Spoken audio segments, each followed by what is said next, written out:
नमस्कार दोस्तों, स्वागत करता हूं एक बार फिर से आप सभी लोगों का थिंक सेंगविन के इस यूट्यूब चैनल में। एनडीए का एग्जाम आने वाला है और हम उन तमाम टॉपिकों को आपको कवर करा देंगे जिससे बहुत मात्रा में क्वेश्चन आता है। इंग्लिश का एक ऐसा ही टॉपिक है jumble sentence and paragraphs. Fix है, इससे 10 क्वेश्चन आता है दोस्तों। कुछ बेसिक्स बातें होती है, अगर हम उसको समझ लेते हैं तो हम अच्छा इसमें कर पाते हैं, लेकिन स्टूडेंट इस पर ध्यान नहीं देते हैं और इसको छोड़ देते हैं, प्रैक्टिस भी नहीं करते हैं, जिससे 10 में उनका कई बार 10 भी गलत हो जाता है और जो अच्छे से प्रैक्टिस करते हैं 10 में 10 सही हो जाता है। देखो, 10 में 10 सही होने का मतलब हुआ कि आप इसमें लाने वाले हैं 40 मार्क्स। लिटरली बिलीव मी, आप 40 मार्क्स बहुत ही आसानी से ला सकते हैं। तो चलिए शुरू करते हैं आज का जो एपिसोड है जंबल्ड सेंटेंसेस एंड पैराग्राफ्स। इस वीडियो में पूरा कंसेप्ट बताएंगे। एक और वीडियो आज ही अपलोड होगा पार्ट 2, जिसमें आपको एनडीए में आए हुए जंबल्ड सेंटेंसेस को प्रैक्टिस कराएंगे। आप मेरे साथ प्रैक्टिस करेंगे। वीडियो अच्छा लगेगा, चैनल को जरूर सब्सक्राइब करके जाइएगा। Generally, 10 to 15 questions based on jumble sentence and paragraphs are asked in NDA and exam। जैसा कि आपको पता है, लाइन बाय लाइन हम पढ़ रहे हैं तो उस हिसाब से हम करेंगे काम को। कह रहा है कि देखिए, साधारणतया ना 10 से 15 क्वेश्चन एनडीए के परीक्षा में इससे आ ही जाता है। फिलहाल के तौर पे अभी 10 क्वेश्चन आ रहा है, ठीक है। कैंडिडेट को क्या करना होता है, स्टूडेंट को क्या करना होता है, जो जंबल वर्ड्स होते हैं, फ्रेज को होते हैं, उसको मीनिंगफुल बनाकर एक प्रॉपर सीक्वेंस में लिखना होता है, ठीक है। ये चीज़ें आपको समझ में आना चाहिए। आगे बात किया जा रहा है दोस्तों कि ऑर्डरिंग ऑफ वर्ड्स या sentences is necessary and indispensable part of the NDA exam. दोस्तों कह रहा है कि देखिए, ऑर्डरिंग ऑफ चाहे वर्ड की बात करें चाहे सेंटेंस की बात करें, बहुत ही महत्वपूर्ण और अपरिहार्य है किसके लिए, एनडीए एग्जाम के लिए। यानी इसके बिना एनडीए में इंग्लिश का काम ही नहीं चलता है। कैंडिडेट को क्या किया जाता है, जो ये रिक्वायर किया जाता है, उनको ये मतलब गाइड दिया जाता है एक एग्जाम्पल के साथ कि आप इसको प्रॉपर सीक्वेंस में अरेंज कीजिए, ठीक है। इसमें टेस्ट हो सकता है, कई सारे शब्दों का हो, फ्रेज हो, सेंटेंस को जंबल तरीके से मैनर में लिखा गया हो, ठीक है। कई बार क्या होता है कि एक सेंटेंस में फर्स्ट आपका रहता है सेंटेंस, ठीक है, और लास्ट सेंटेंस रहता है और बीच में ए बी सी डी करके होता है और उसको प्रॉपरली अरेंज करना होता है, ठीक है। लेकिन जो सिंपल क्वेश्चन रहता है उसमें आपको पी क्यू आर एस करके अरेंज करना रहता है, उल्टा सुल्टा सब लिखा रहता है और उसको सही से अरेंज करना पड़ता है, ठीक है। अब बात करते हैं arranging the sentence in correct order, कि आखिर सेंटेंस को करेक्ट ऑर्डर में अरेंज कैसे करें। देखो, कहा जा रहा है the correct sequence is form when all the sentences are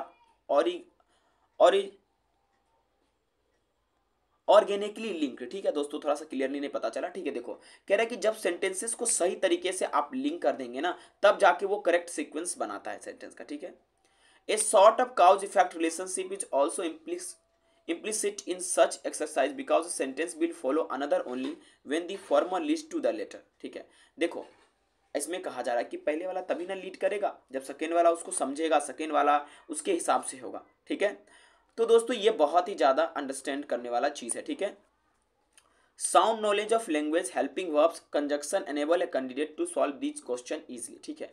देखो, जो सेंटेंसेस होता है उसको करेक्ट ऑर्डर में करने के लिए आपका जो इंग्लिश का जो नॉलेज होता है वो साउंड लैंग्वेज नॉलेज चाहिए। इसके बाद थोड़ा मोड़ा आपको हेल्पिंग वर्ब का ज्ञान होना चाहिए, कहाँ पर क्या सब्जेक्ट लगना चाहिए, क्या लगना नहीं चाहिए, ठीक है। कंजक्शन के बारे में थोड़े नॉलेज आपके पास होना चाहिए, ठीक है, ताकि आप इसे आसानी से सॉल्व कर सकें। लेकिन मेरे हिसाब से आपको इतना कुछ जानने की जरूरत नहीं है, आप चीज़ों को समझोगे आसानी से हो जाएगा और जब हम आपको बनाएंगे ना उस समय आपको दिखाएंगे, ठीक है।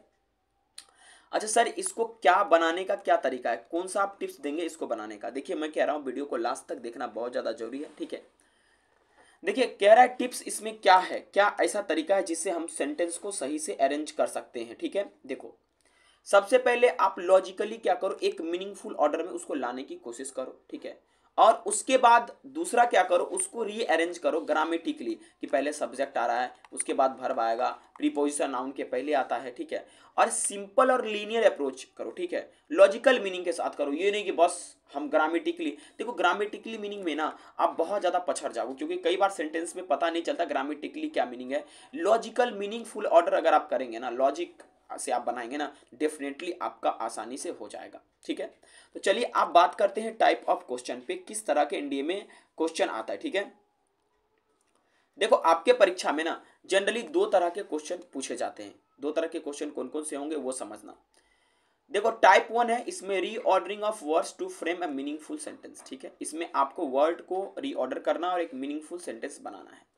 In this type the initial part of the sentence is given as a hint, इस टाइप में क्या किया जाता है, इनिशियल पार्ट को एज अ हिंट के रूप में दिया जाता है और रेस्ट सेंटेंस को डिवाइड कर दिया जाता है नंबर ऑफ फ्रेज में, जैसे पी, क्यू, आर और एस, ठीक है, जंबल फॉर्म में। कैंडिडेट को क्या करना होता है, इस जंबल फॉर्म को सही से रीअरेंज करना पड़ता है, इनिशियल पार्ट के हिसाब से सही मीनिंग लगाकर उसको बनाना पड़ता है। चलिए इसका एग्जांपल आपको एक दिखाते हैं और समझने का प्रयास कीजिएगा, ठीक है।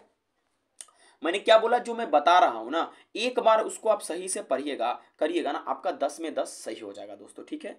चलिए देखिए, अब इसमें आपको क्या किया जा रहा है, एक सेंटेंस दिया गया जैसा कि बताया गया है, ठीक है, पी दे दिया, उसके बाद क्यू दे दिया, आर दे दिया और एस, एक पूरा ये सेंटेंस है। अब इस सेंटेंस का सही ऑर्डर क्या होना चाहिए, क्या करेक्ट सीक्वेंस होना चाहिए, तो मैंने क्या बोला कि सबसे पहले किसी भी तरह का आप सेंटेंस अरेंजमेंट देखो तो सबसे पहले उसको एक बार पढ़ो, पूरा पूरा पढ़ने के बाद आपको एक सेंट्रल आइडिया आ जाएगा कि इसमें कहना क्या चाहता है। हम इसको जब पढ़ेंगे, himself a child can usually feed by the age of 6 month, छोटा सेंटेंस है, आसानी से समझ सकते हैं। मैंने ये हमारे दिमाग में एक आइडिया आया कि यार इसमें कुछ बच्चा खाने की बात कर रहा है कि मतलब अपने आप को फीड कर सकता है 6 मंथ की एज तक, ठीक है। तो सबसे पहले अगर हमको, आप देखो यहाँ पी पहले, देखो एक बात समझो, ठीक है, पी पहले नहीं आ सकता है, इसलिए पी वाला जो ऑप्शन है बच्चा उसको काट देना। ये थोड़ा आपको लॉजिक लगाना है, क्यों पी पहले नहीं आएगा, क्योंकि किसी भी सेंटेंस का स्टार्ट जो है कभी भी रिफ्लेक्सिव प्रोनाउन से नहीं होता है, इसलिए ये पी गलत है, ठीक है। अब हमारे पास 3 ऑप्शन बच रहे हैं, ए, बी और डी। आपको ये चीजें अपनाना कि क्या नहीं हो सकता आपके हिसाब से, उसको काट दीजिए। अब हमको पी क्यू आर एस पे माथा नहीं लगाना, ठीक है, या पी से स्टार्ट होने वाले सेंटेंस पे दिमाग नहीं लगाना है। अब एक चाइल्ड को अगर हम एज अ सब्जेक्ट उठाएंगे तो इसके लिए चिल्लाएगा क्या, एक चाइल्ड क्या कर सकता है, एक चाइल्ड अपने आप को फीड कर सकता है, इसका मतलब हमने देखा क्यू के बाद आ रहा है। अब हमको चेक करना कि ये मेरा दोनों 100% सही है, क्यू के बाद आ रहा है, तो हम उस सेंटेंस को, उस ऑप्शन को काट देंगे जो कि है आर के बाद क्यू है, इसका मतलब बी नंबर कट गया, ठीक है। और इसमें भी क्यू के बाद आर नहीं है तो ए नंबर भी कट गया। इस हिसाब से लॉजिकली, मेरे लॉजिक से डी नंबर ऑप्शन होना चाहिए, लेकिन इसको चेक भी कर लेंगे। ये चाइल्ड कैन यूजुअली फीड, ठीक है, उसके बाद है पी, उसके बाद पी है हिमसेल्फ और एस है उसके बाद by the age of 6 month. ये सेंटेंस बिल्कुल सही है कि एक बच्चा अपने आप को एज ऑफ 6 मंथ तक आसानी से फीड कर सकता है, ठीक है, ओके। तो आपको सारे लॉजिक्स लगाने हैं, ठीक है। और जो आप इसको करेंगे ना तो टाइम लेकर करेंगे, इसमें टाइम, ये टाइम कंज्यूमिंग होता है दोस्तों, टाइम टेक करता है, ये नहीं कि हम तुरंत झटपट में इसको बना दिए, ठीक है, ओके, ऐसा नहीं होगा, आपको टाइम थोड़ा देना पड़ेगा। यहां पर देखिए, द बॉय पहले दिया है, उसके बाद in the competition who was wearing spectacles won many prizes held in our college, ठीक है। मैंने क्या बोला, सबसे पहला काम क्या करना, आपको रीडिंग देना है। रीडिंग देने से आपको सेंट्रल आइडिया पता चल जाएगा कि एक्चुअली इस पैसेज में क्या कह रहा है। उसके बाद सेंट्रल आइडिया लेने के बाद आप सब्जेक्ट, वर्ब और ऑब्जेक्ट के अकॉर्डिंग अरेंज करें और लॉजिक के अकॉर्डिंग अरेंज करें, ठीक है। चलिए आप इस चीज़ को समझते हैं, ठीक है। अब यहाँ पर जो है सबसे पहले देखेंगे द बॉय, द बॉय, इसके बारे में कुछ तो बताओ, कुछ तो बताना पड़ेगा ना। तो द बॉय, क्या क्या वो बॉय जो कि स्पेक्टिकल्स पहना हुआ है, एक चश्मा पहना हुआ है, क्या किया उसने, जो चश्मा पहना वो क्या किया है, तो उसने प्राइज को जीता है। उसने क्या किया बच्चा, उसने प्राइज को जीता है, मतलब कि द बॉय के बाद तो क्यू आएगा और उसके बाद क्या आएगा दोस्तों, क्यू के बाद आपका आर आएगा, क्योंकि उस वो बच्चा किया क्या है। इससे लॉजिकली सेंटेंस से पूछे भाई वो वियर स्पेक्टिकल जो पहना हुआ है वो किया क्या, मतलब क्या ऐसा अनर्थ कर दिया, तो फटाक से उल्टी करेगा यहाँ से वन मेनी प्राइजेस, यानी हम इस श्योर हो गए कि भाई उसने प्राइज जीता, ठीक है, ओके।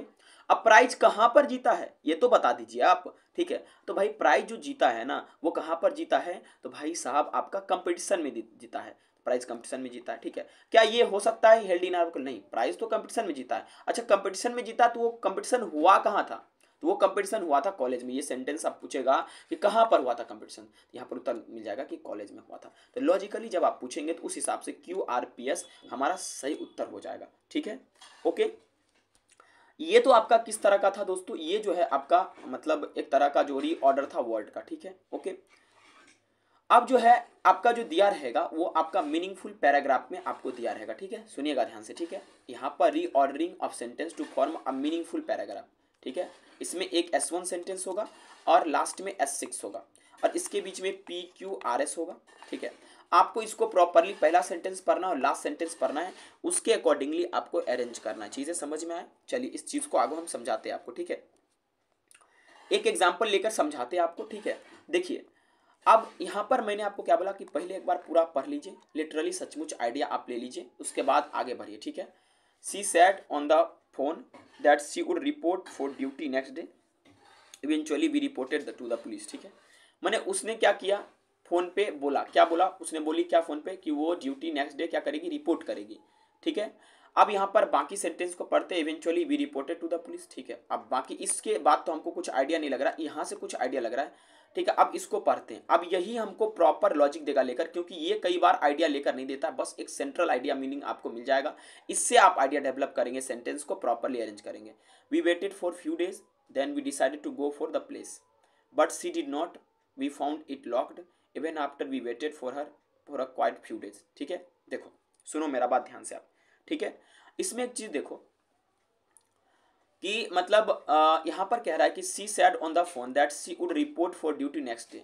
ठीक है, और इसके बाद हमको लगता है कि लेकिन कुछ उसके साथ हुआ, but she did not. But she did not, अगर हम बट लगाएंगे तो हमारे हिसाब से सबसे पहले क्यू आएगा.